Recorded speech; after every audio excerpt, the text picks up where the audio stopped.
Tangier, Morocco.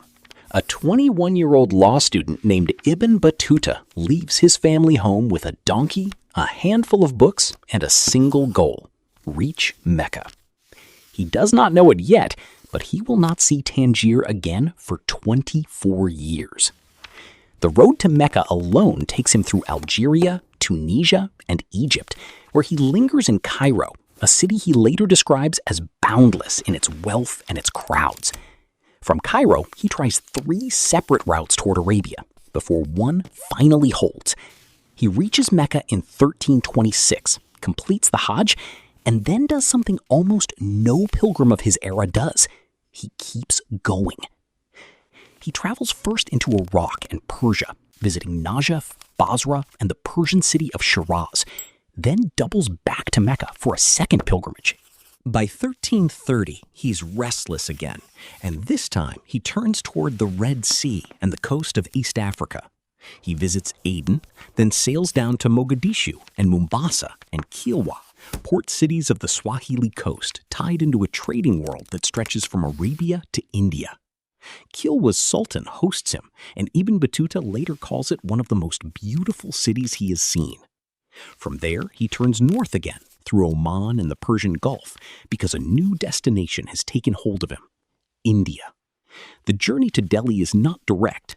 It takes him through Anatolia, across the Black Sea into the Central Asian steppe, into the camp of a Mongol Khan. He crosses into India through the mountain passes of Afghanistan, arriving in Delhi around 1334.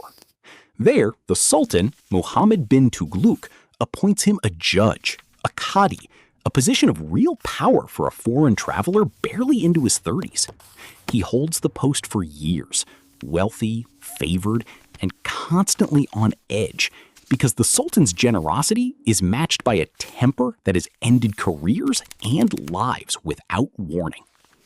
In 1341, the Sultan gives him a new assignment: lead a diplomatic mission to the Mongol court in China.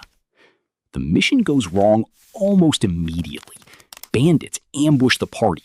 Ships are lost in a storm off the Indian coast, taking Ibn Battuta's goods, his gifts for the Chinese emperor, and nearly his official status with them. Rather than return to Delhi and risk the Sultan's wrath, he chooses a different path. He travels on, alone in purpose, if not always in company, through the Maldives Islands, where he again serves briefly as a judge and marries into local nobility, then to Sri Lanka, then to the coast of Bengal, then into Southeast Asia. Sometime around 1345, he reaches China, likely landing at the port of Quanzhou, and travels inland before turning back west. The return journey is its own odyssey. He passes through Sumatra, back across the Arabian Sea, through Persia and Iraq, and arrives in Damascus in time to witness the Black Death moving through the city in 1348, a plague he watches empty streets that had been full a year before. He performs a final Hajj, then finally turns for home. He reaches Fez, the Marinid capital of Morocco, in 1349, 24 years after he first left Tangier. But even then, he cannot fully stop. Within a year, he crosses into Muslim Spain, and in 1352, he sets out one more time, south across the Sahara to the Empire of Mali, reaching the fabled city of Timbuktu and the court of Mansa Suleiman, ruler of one of the wealthiest kingdoms on earth. By the time he finally settles for good, Ibn Battuta has covered roughly 75,000 miles, crossing territory that today spans more than 40 countries, a distance well beyond the journey of the Venetian merchant Marco Polo, whose account had already fascinated Europe for decades. What nobody in Fez expects is that Ibn Battuta's own story nearly vanishes.